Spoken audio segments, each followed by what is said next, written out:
warm welcome to the discourse on Bharata First. I'm Frank Bharata. Since you're here, please like the video, subscribe, hit the bell icon, and share the content so that more people get to know about Bharata First as well. Now, security was beefed up exponentially in Delhi for the G20 Leaders Summit. Modern equipment was used to keep a bird's eye view across Delhi to deal with any untoward situation. To keep a vigil on the VIP areas, DRDO's optical target locator was deployed at G20 venue Bharat Mandapam.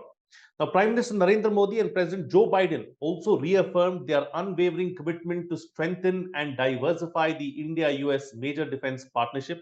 This strategic alliance is set to enter uncharted territories marked by expanded cooperation in cutting-edge domains such as space and artificial intelligence, alongside an accelerated collaboration in the defense industry. Not just that, during their meeting at the G20 summit, Prime Minister Narendra Modi and French President Emmanuel Macron expressed their commitment to enhancing the defense cooperation between India and France, not just for the two countries, but also engaging and providing for other nations in the Indo-Pacific region as well. Now, in this edition of the discourse, we will analyze the emerging defense technologies, trends, and collaborations. Joining me on the program right now is Major General Ashwini Sivaj, retired, who is a defense and strategic expert. General, thank you so much for joining me on the program. Quite a few developments really as far as the defense sector is concerned. G20 was a big deal for India, but through that we saw many other things emerging as well. Let's first talk about the emerging technologies as far as DRDO is concerned, India is concerned, and what is it that we have on offer? Very correct. Frank, there are a number of things which are being developed now very recently. You know, the time when we have started making weapon system ourselves with the self-reliance, Atmanirbhar Bharat, a lot of change as far as India itself is concerned. We are now focusing on artificial intelligence. We are now also making drones, and a lot of drones being also manufactured by smaller companies as well as startups. Third thing which is very important happening in India is also the type of the weapons made for missiles. The missile system which is there, but its components which were getting from outside is now manufactured within the country itself. That's a very positive step taken. Loitering ammunition is again a thing which India is now perfecting it. Basically, it is a game changer, especially in a war of Russia and Ukraine caliber. It has made a tremendous impact. Then what we are also trying to make is underwater drones, which other countries have mastered it. A country like Russia has done it, China has done it, but India is now starting doing its own, and we will able to master this technology in time to come. We are also going for cybersecurity, space warfare. These are the two things which are very important if the war will take place in future. Now, as far as Russia-Ukraine war is concerned, it has brought number of modern technology in the world. At the same time, it has changed certain thought process which was there in the mindset of most of the military commanders. Everyone thought that the war will be soft, swift, and very hostile. But Russia-Ukraine war has shown the war can continue for long.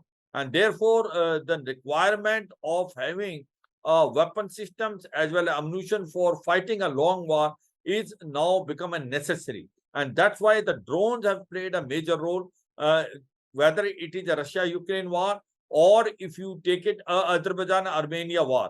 The reason mainly for Azerbaijan victory over Armenia was the drones which were given by the Turkey, Barketa drones as well as Israel drones. So therefore, the drones are now become a critical edge during the warfare, and this is a lesson which has been thrown open. And the other thing is, I said, loitering munition is again a thing which is coming.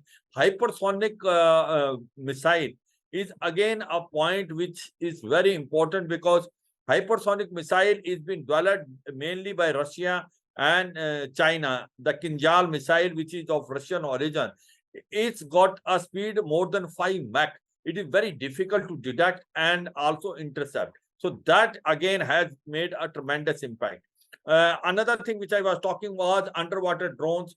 which are like a missile. They can be used to hit the submarine ship. They also used for recce's, and they are also used for basically trying to lift the mines which have been placed in the water. So overall, it looks like that a lot of things are now emerging as a critical emerging technology in the world, and we have to now see how much we can absorb and how much we have to now still take it from other countries. Frank. Absolutely. That's a very important aspect as well, General. But let's talk about another issue too. You know, as far as changing nature of warfare itself, we've seen a lot of attention being given to artificial intelligence. We are talking about space war. We are talking about new kind of warfare that is emerging as well. So where are we on that front? Yeah, very correct, Frank. What has happened is that if you see this Russia-Ukraine war, and everyone thought that the war will not take more than 15 days to end, and Russia being the second military power in the world will able to overpower Ukraine, which was almost about a 15 military power. But that has not happened. And the point is the war is still carrying on for more than 1.5 years. And it seemingly looks that Russia is also on a back foot. Not only they have economically drained, but also it has shown that their technology is not to the latest. It is basically old technology vis-a-vis the modern weapon which has been used by the Ukraine of NATO and American origin. Now, what has happened is, as far as this war is concerned, this has shown that a technology which is more modern can play a major role. Now, all those kills which have been taken by Ukraine, by their missile, by their rockets, is all artificial intelligence which are provided by the US. And pinpoint target is being given, and due to which all kills which have been now taken by Ukraine is 100% sure. So therefore, the technology, artificial intelligence, has played a major role in this war. And that is why the criticality has come is of artificial intelligence. Now, as far as India is concerned, if you take your mind back, India is, you can say that the work in progress. We are working on that, but this, emerging technology which are critical in nature, not too many countries are ready to share with you. And that is the biggest problem, which is the challenge. But after we have signed 4 basic agreements with the US, you find that now the technology is coming to India, and this will make a tremendous impact should the war take place between India and China or India versus Pakistan. Now, what are these basic, agreements which have been signed? The first one was a LIMIO Logistic Exchange Memorandum of Agreement. This gives, both the countries can share their logistic installation for repair, refit. The second one is very important, COMCASA, the Communication Compatibility and Security Agreement, which gives that there can be a transfer of a technology, which is an emerging technology, which US had not given to any other country, even to certain countries in NATO. Now, that technology, which, as per this agreement, can be transferred to India. This has proved to be a game changer. With COMCASA, you're getting a critical emerging technology being transferred from US to India, and that in the weapon system is going to make a tremendous impact. And the third very important agreement which was signed was BECA, Basic Exchange Cooperation Agreement. This gives you a real-time intelligence and input. Now, this is what has made a tremendous difference in Russia-Ukraine war. The Ukraine had a privilege of getting the latest intelligence about the Russian forces through this missile system which is available, or a satellite system which is available with the US. And this BECA, with this BECA, we will also able to get the very real-time intelligence, especially of the China, which is very difficult to get it otherwise. So all these 3 things will make sure that we will, in case war take place between India and China, though we don't need troops on ground, we have, adequate number of troops with us, and we can fight our war. What we need a technology, what we need a latest basically information about the enemy, as well as a critical weapon system, which US will able to give it, because we have signed 4 basic agreement. And this will make a tremendous impact. So therefore, the point which I am trying to convey is that what has happened is this emerging technology transfer from US to India is a game changer, and it is going to make a tremendous impact in any war which is going to take place in future, India versus any China or Pakistan. Frank. Absolutely. Let me also now welcome Air Vice Marshal PK Srivastav as well to the picture. AVM, thank you so much for joining us. Very happy to see you here on the program. Yeah. So happy to see you, Frank. So we are talking about emerging defense technologies, trends and collaborations as well. And even on the sidelines of the G20 summit, we've seen that India and France have decided to further collaborate as far as defense technology is concerned, keeping in mind the changing nature of warfare and keeping in mind, everything that's happening in the space and artificial intelligence domain. So, AVM, your thoughts on the emerging technologies and where India stands really as far as these technologies are concerned. Frank, is very nice to be on your show, and very nice to be a co-panelist along with General Sivach. Thank you, We sir. have done several shows together. It's really very pleasant to be with him. So, as far as this part of technology is concerned, actually, I have written an essay, a very long essay in a book which is available on Amazon as Bharat 2047. So, we have talked about what is the role of technology as far as national security architecture is concerned. And it's very important. You raised two very, very important and critical points like AI, artificial intelligence, how it's going to get ingressed in all our weapon systems.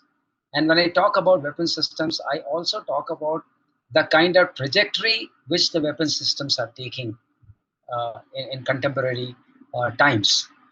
See, we earlier had manual systems, then we went into semi-autonomous systems, then the systems became autonomous.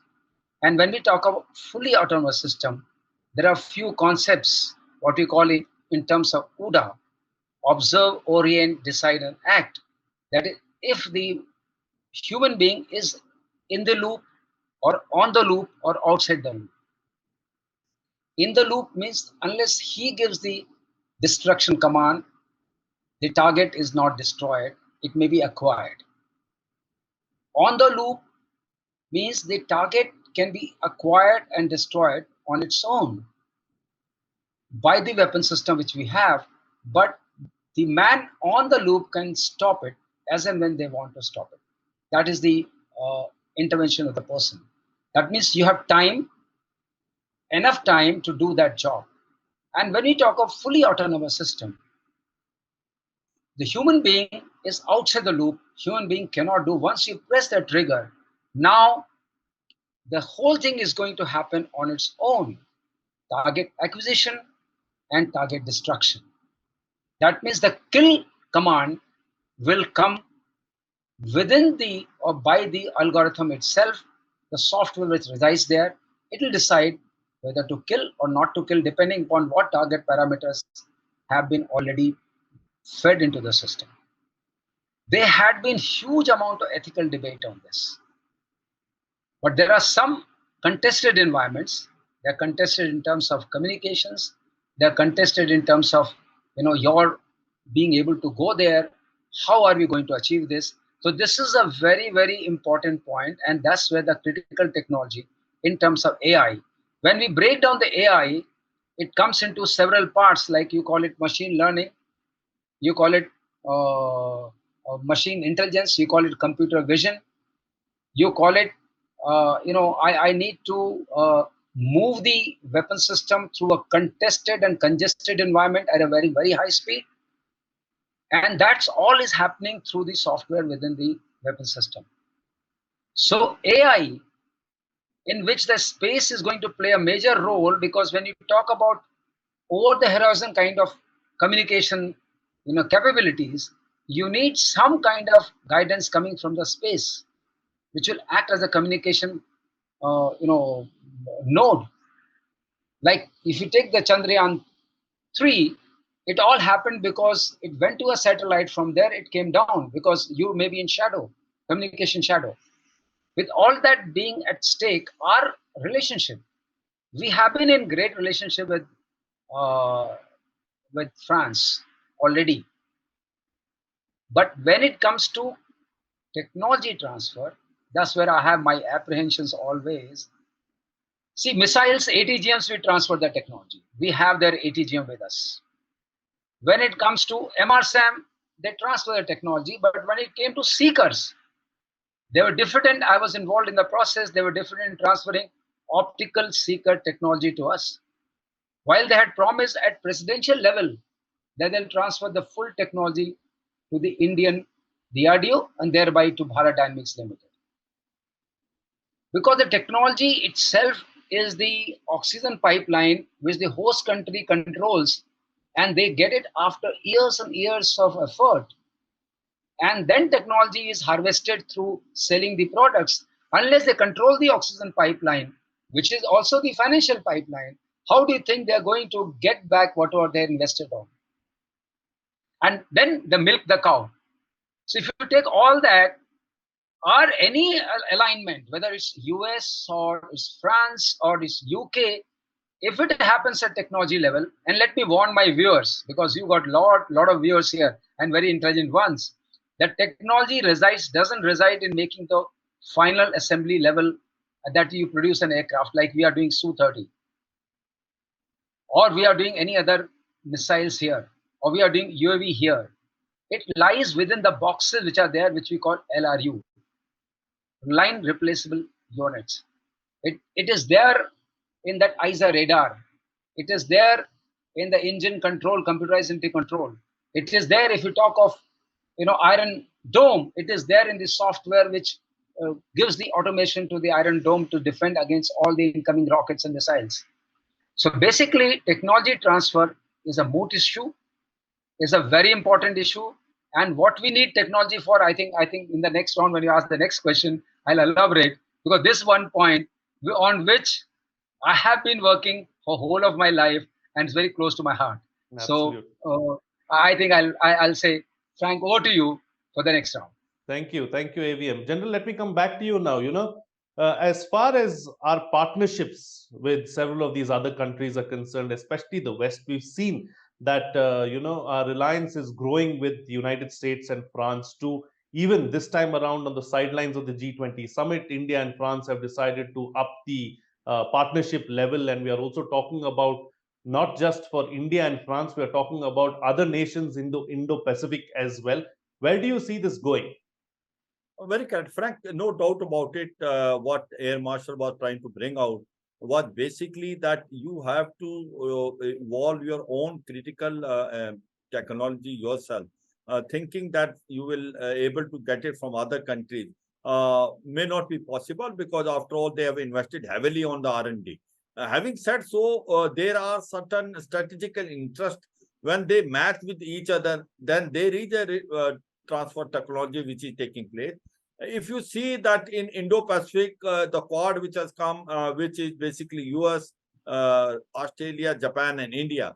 Now here the basically interest is matching with each other, and therefore, as on today, as I brought out, India and US has become a strategic partner, and they have already signed 4 basic agreements, and due to which a stipulated transfer of technology is taking place.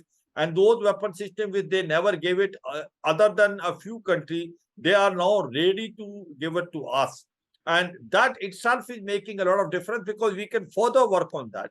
Now, if you see the weapon system or type of weapons or type of aircraft which we have got it from US very in recent past, is something to ponder. C-13J, C-17 Glowmaster, Apache Attack Raptor, we have got it from them. And also there are certain artificial intelligence technology which is coming to us.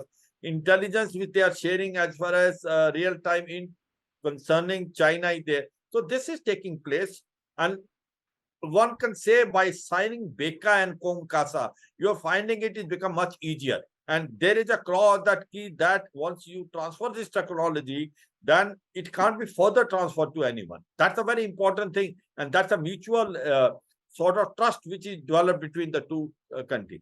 Now, as far as India and France is concerned, the strategic partnership which is there, that is also something to be proud of it. The type of aircraft which we have got in Rafale, which we got it in the 4.5 generation aircraft, it is a game changer in the sense till today we were relying more on a weapon system which we were getting, especially the air power from Russia, where the technology is by and large becoming old. We have got these two squadrons of Rafale, which is state-of-art, Scalp missile, Meteor, Mica missile, there in that, and it is the weapon system which will make a difference. Again, what we have now gone as far as France is concerned, we have got Rafale M, the version basically for INS Vikrant, that we will able to get those aircraft also, wherein MiG-29K, which was also in the run of Russia, which we said it's old now, and also basically of the US. So therefore, as far as France is concerned, we are getting the best of the technology. A transfer of technology will take time, but we are now at least a strategic partner to it. Now, as far as the US is concerned, it is also that they are able to give us MQ-9 drones, which we were trying to get it earlier, which they denied us. Now they are giving us 31 drones, which 15 will be of maritime, and that will make us a lot of difference in Indo-Pacific and Indian Ocean, because the whole area can be kept under surveillance, and they will also make a difference on line of control and line of actual control, because then they have a capability to peep deep inside your adversary. So that also is going to make a difference. So overall, one can say that strategic partnership with US, strategic partnership with France, it is going to pay us. And also the jet engine, which will be jointly produced by the General Electrical of the US as well as the HAL of India, is also very important, because we can manufacture aircraft, but we are not able to manufacture the engine, which is the heart of the aircraft. So at least now the US has agreed to transfer the technology of almost 80%. It is a step in the right direction. We have to further move on that. So the jet engine once produced here, and we will able to put it in Tejas Mark 1 Alpha and Tejas Mark 2, that will make us India more self-dependent on as far as the aircrafts are concerned. And that is a step in a very right direction. It will make a difference. So what is happening is, what Air Marshal was also trying to bring out, how this technology is very important. But slowly and steadily, India is able to get and absorb this technology, which is creditable, and we are now going toward the self-reliant, Atmanirbhar Bharat. A country which was dependent almost 80% of the weapons from abroad is now producing about 40 to 50% weapon itself. From the country that we were one of the biggest importer of the weapon system, in time to come, we will become one of the biggest exporter.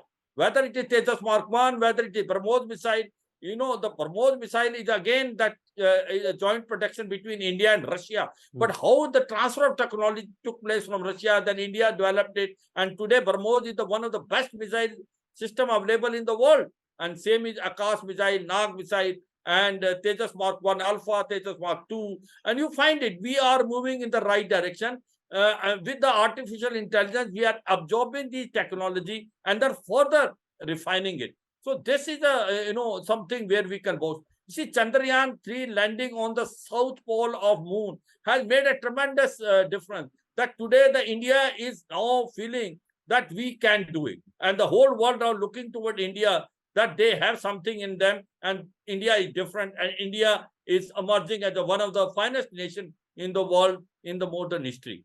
Frank. Right. Thank you, General. We are taking steps in the right direction, and we hope to see some kind of a transformational change somewhere in the near future. And let's hope that that near future is closer to us than further away. All right, AVM, let me come back to you now. You're talking about critical technology transfer, and that I think we can all agree upon is not happening to the level that we would like to see, despite everything that has been said by the heads of states of both the countries, during joint declarations, during press conferences. A lot of noise or a lot of show is done, but when it comes to the final end point of critical technology transfer, that somewhere is not happening. Why do we need this critical technology, AVM?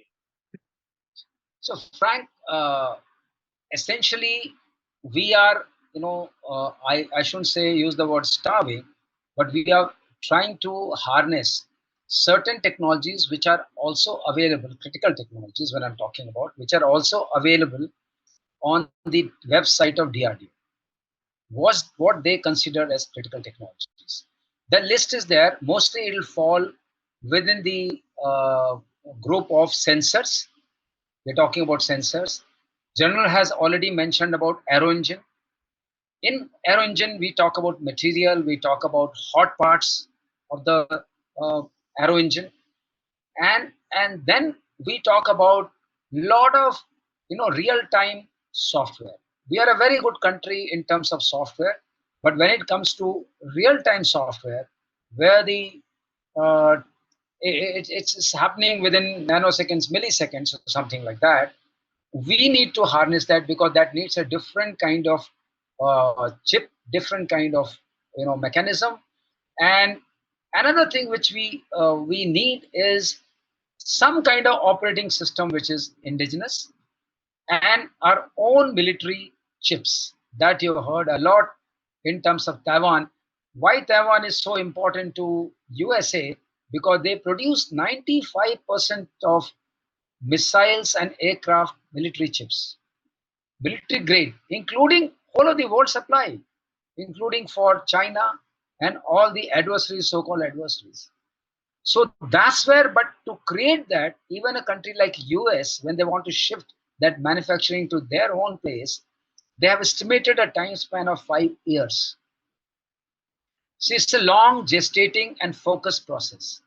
What makes us happy, me and probably General too, that we are taking our steps in the right direction, and we have created victory milestones. What are those victory milestones? Because they really encourage you. If I can do this, I can do the next step. It has always happened with other countries also. Nobody got the thing right in the very first place. It needs to be a kind of scaled up process. So we have made our own Akash weapon system, which is surface to air missile, and we are going for the next generation. We have made our own Nag missile, which he already mentioned, which is anti-tank guided missile. It has one maneuver, which is very important maneuver. That why it's called Nag, because it's goat and comes like, and it stings you like a cobra.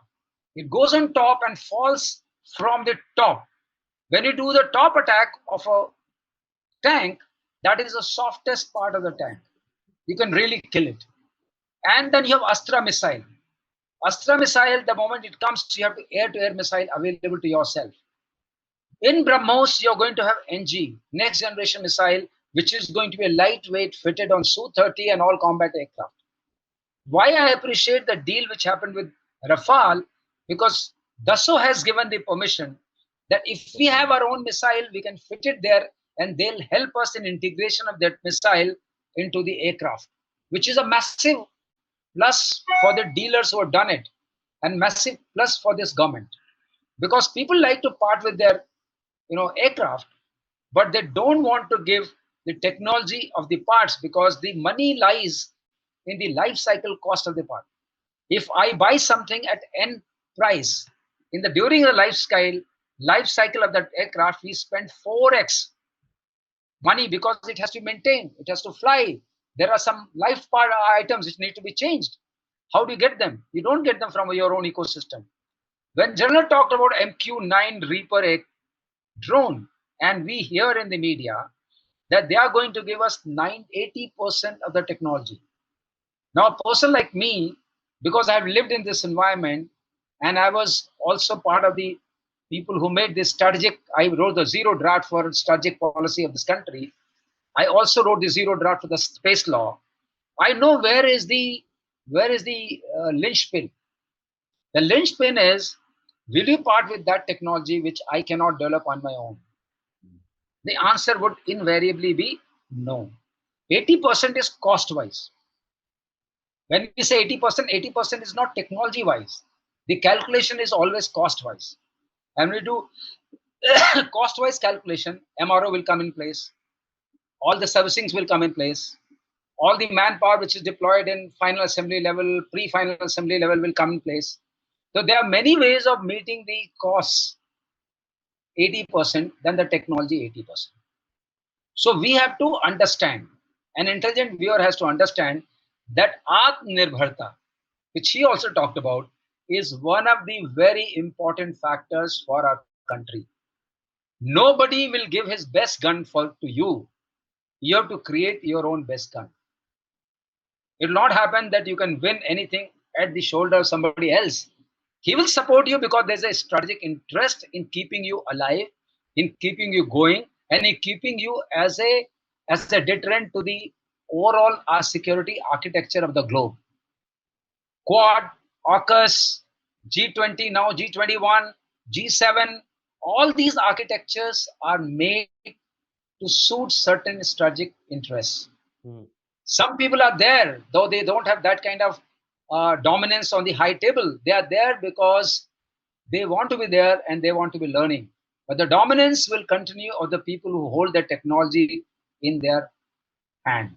Absolutely. So India being an intelligent, a country of very highly intellectualized people, we also have that what we call our own, ancient past where we had the technology. Like this time, if you see, I will portray the backdrops which Prime Minister was standing. He was standing in front of Konak, that solar chakra. The chakra told that we know about the relationship between Earth and the solar system. We also know that unless this is in balance, the environment is not in balance. We also know in those times that what it means and what are the technology. So that was the Vigyan. The next backdrop was of the Nalanda library. That was Gyan. That is, we know library. We had the library which was burned down. We have the missing link in our whole civilization. And last was Sabarmati. That was peace. So it connected. Gyan, Vigyan must lead to peace because peace leads to prosperity. And like Chanakya said, I'll say here also why I emphasize so much on weapon systems. Shastra khodoge, तो संस्कृति खोदोगे. शस्त्र खोदोगे तो देश खोदोगे. Therefore, you have to have weapons of your own origin. You have to have your own technology. And in between, the journey is always a journey. You learn from others, don't reinvent, create alliances. We don't like to call them alliances. We like to, as a nation, we like to call them partnerships. Create partnerships wherein it's mutually beneficial to both. Because relationships or chemistry between leaders is only a necessary condition. It's not sufficient. Sufficient condition comes through national interest. So national interest is, my national interest is that technology must belong to me. Like we showed during COVID-19. We made our own vaccine. That is also technology. So I have been encouraging that we need to involve private sector in a more flexible and in a more, accommodative way. Right. We, as an armed forces senior officer, even I have been critical of private sector. This is not the best we have.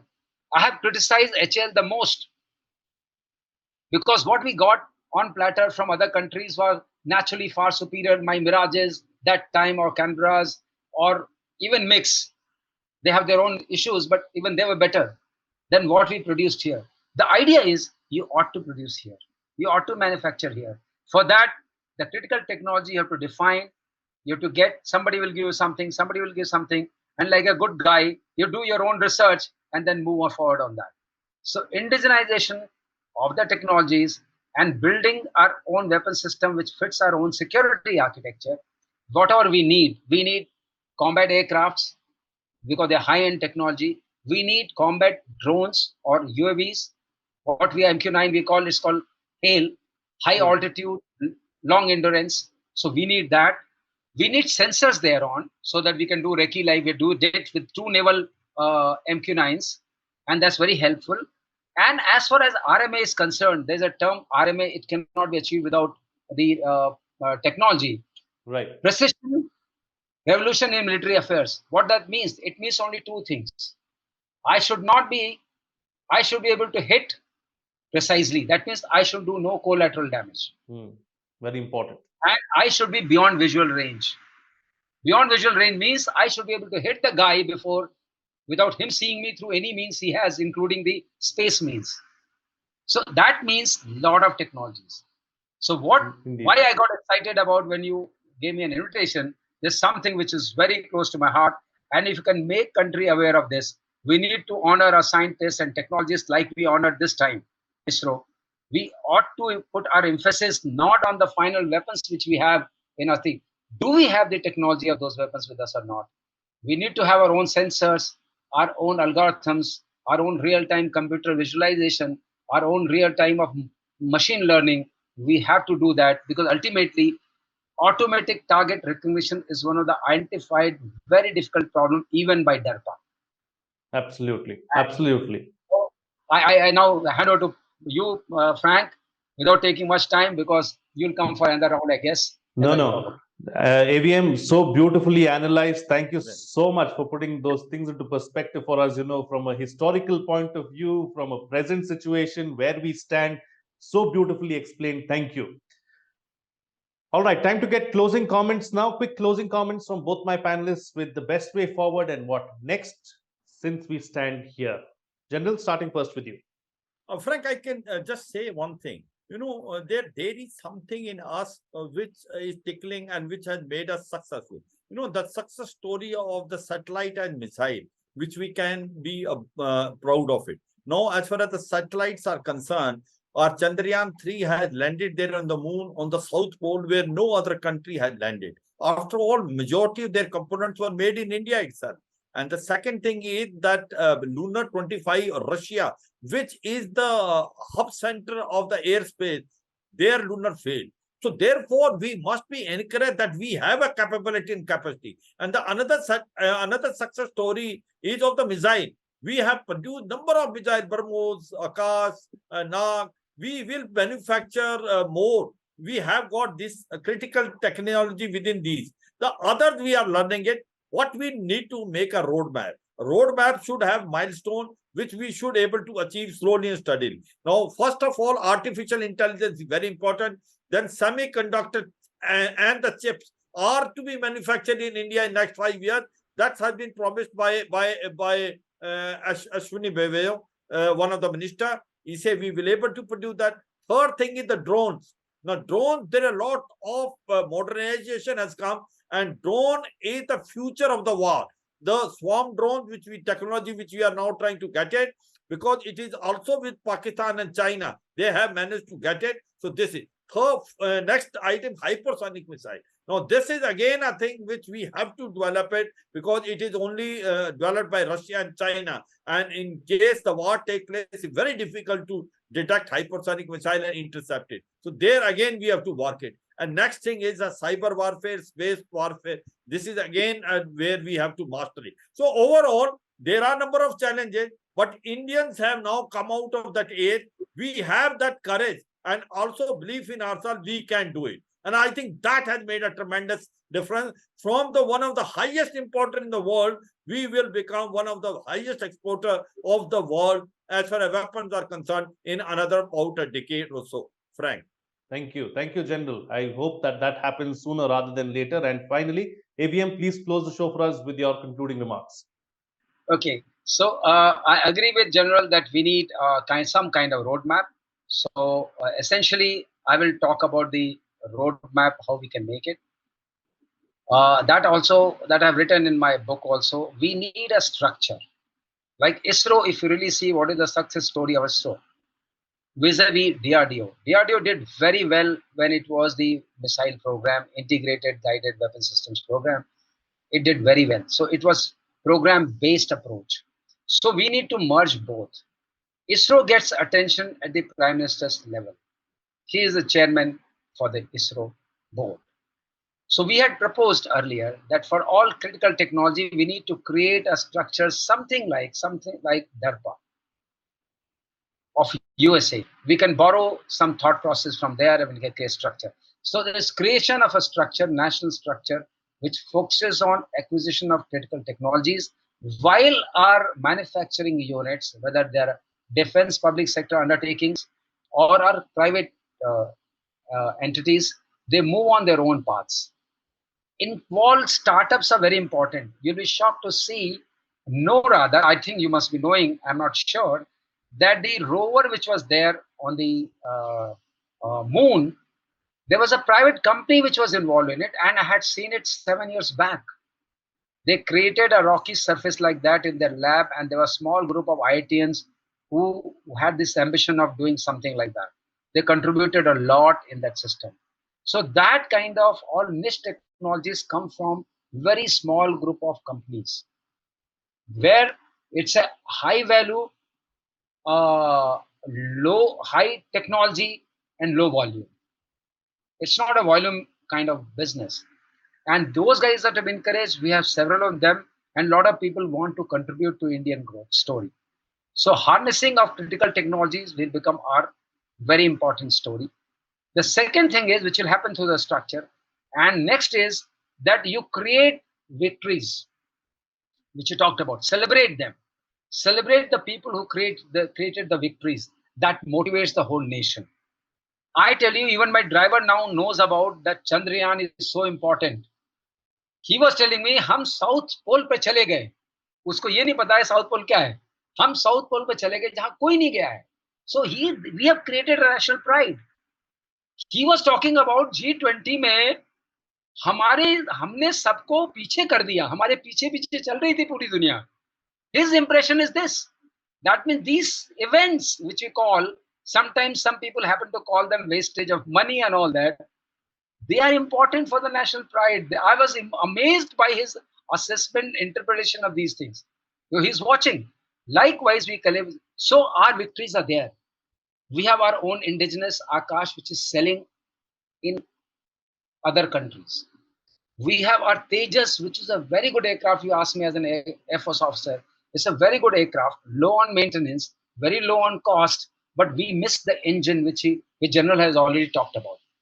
And at the moment, we are going to have some tie-up for the engine. The moment we have aircraft engine, combat aircraft engine, my God, it's a huge thing if we happen to hack it. And right. I think we are going to hack it. So if you have that, and if you have your own chip, you have your own military chip, which is the brain of any missile, precision guided missile. If you have your own chip, you are there because you already have harnessed the rocket technology. As far as propellants and booster grains and other things are concerned, we are very good at it. As far as the structures of missiles are concerned, we are already very good at it. So we have the enabling environment. We are not what we were 30 years back, like people keep beating the chest that we took for LCA 30 years to develop. It takes that much of time for even an advanced country to develop a combat aircraft. Takes 15 to 30 years, 20 years. So we are not bad. Let's stop calling us bad. We are doing very well. Our people are doing very well. So let's celebrate them and let's give them a chance. We will learn as a nation to give chance to our own people. Indigenous people, in indigenous effort, we will be Atmanirbhar very soon. Frank, over to you. Absolutely. Gentlemen, thank you so much for joining me on the program, sharing your views and putting things into perspective for us so beautifully. Thoroughly enjoyed the last 40 minutes that we spent with each other. Real pleasure having you on the program, AVM and General as well. Thank you, as always.